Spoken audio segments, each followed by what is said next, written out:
ಎಷ್ಟೋ ದಿನಗಳ ಕನಸು ಒಂದು ಹೊಸ ಗಾಡಿ ತಗೋಬೇಕಂತ ಹೇಳಿ. ಸೊ ಅದಕ್ಕಾಗಿನೇ ನಾ ಚಾಯ್ಸ್ ಮಾಡಿದ್ದೆ ಯಾವ್ದಪ್ಪ ಅಂದ್ರೆ KTM ಅಡ್ವೆಂಚರ್ 250. ಸದ್ಯಕ್ಕೆ ನಮ್ಮ ಗಾಡಿಗೆ ನಾ ಸಿರಿ ಅಂತ ಹೆಸರಿಟ್ಟಿನಿ. ಈ ಗಾಡಿಗಳ ಜೊತೆ ಈ ಕೀ ಕೂಡ ಚೇಂಜ್ ಮಾಡಿಬಿಟ್ಟಾರ್ರಿ. ನೋಡ್ರಿ KTM ಅಂತ ಹೇಳಿ ಎಷ್ಟು ಮಸ್ತ್ ಐತಿ ಫಿನಿಶಿಂಗ್. ಇನ್ನು ಮೊದಲೆಲ್ಲ ಅಡ್ವೆಂಚರ್ ಗಾಡಿಗಳನ್ನ ನೋಡೋದಾದ್ರೆ ಎಕ್ಸಾಸ್ಟ್ ಗಳನ್ನ ಈ ತರ ಕೊಡ್ತಿದ್ರಿ. ಆದ್ರೆ ಇದಕ್ಕೆ ಏನೈತಿ ಅಂಡರ್ ವೇಲಿ ಎಕ್ಸಾಸ್ಟ್ ಐತಿ.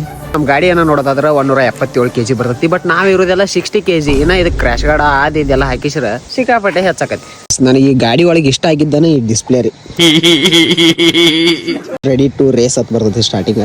ಡಿಸ್ಪ್ಲೇ ಥೀಮ್ ಎಲ್ಲ ಚೇಂಜ್ ಮಾಡ್ಕೋಬಹುದು. ಒಂದೇದು ಇದೈತಿ. ಇನ್ನೊಂದು ಆಫ್ ರೋಡ್ ಥೀಮ್ ಬರ್ತೈತಿ. ಅದ್ ಯಾವ ತರ ಇರ್ತೈತಪ್ಪ ಅಂದ್ರೆ ಡಿಸ್ಪ್ಲೇ ಥೀಮ್ ಅನ್ನ ಯಾವ ತರ ಚೇಂಜ್ ಮಾಡೋದಪ್ಪ ಅಂದ್ರೆ ಇಲ್ಲೆಲ್ಲ ಸೆಟ್ಟಿಂಗ್ಸ್ ಅದಾವ್ರಿ ಸಿಕ್ಕಾಪಟ್ಟೆ. ಹಿಂಗ್ ಹೋಗಿ ಸಟಲ್ ಅಂತ ಈಚೆ ಕಡೆ ಬಂದ ಡಿಸ್ಪ್ಲೇ ಮೂಡ್ ಒಳಗೆ ಹೋದ್ರೆ ಸ್ಟ್ಯಾಂಡರ್ಡ್ ತೆಗೆದ್ಬಿಡುದು. ಆಮ್ಯಾಗ ಏನೈತಿ ಈ ತರ ಆಫ್ ರೋಡ್ ಸಿಸ್ಟಮ್ ಬರುತ್ತೆ ತಿಂಡಿಲಿ. ಈಚೆ ಕಡೆ ಗೇರ ಈಚೆ ಕಡೆ ಸ್ಪೀಡ, ಇಲ್ಲಿ ಪೆಟ್ರೋಲ್ ಬಗೆ ಹರಿತೆ, ಇಲ್ಲಿ ಮ್ಯಾಂಗ್ ಏನಂತಿ ಟೈಮಿಂಗ್ ತೋರಿಸುತ್ತೆ. ನಮಗ ಶೋರೂಮ್ ಕಡೆ ಹೇಳಿದ್ದೇನಪ್ಪ ಅಂದ್ರೆ 1000 km ರನ್ನಿಂಗ್ ಆಗೋವರೆಗೂ ಏನೈತಿ 60 ಸ್ಪೀಡ್ ಮ್ಯಾಗ ಹೊಡಿಬೇಡ ಅಂತ ಹೇಳ್ಯಾರ. ಅದ ಒಂದ ಬೇಜಾರಾಗತ್ತೈತಿ. ಅದಕ್ಕೆ ನಮ್ ಸಿರಿ ನೋಡಾಕ ಈ ತರ ಕಾಣಕತ್ತೈತಿ. ಇದಕ್ಕೆಲ್ಲ ಫುಲ್ ಕ್ರಾಶ್ ಗಾರ್ಡ್ ಹಾಕಿ ಫುಲ್ ತಿಂಡಿಲೇ ಮಾಡೋದೈತಿ ಮುಂದ್ ಫ್ಯೂಚರ್ದಾಗ.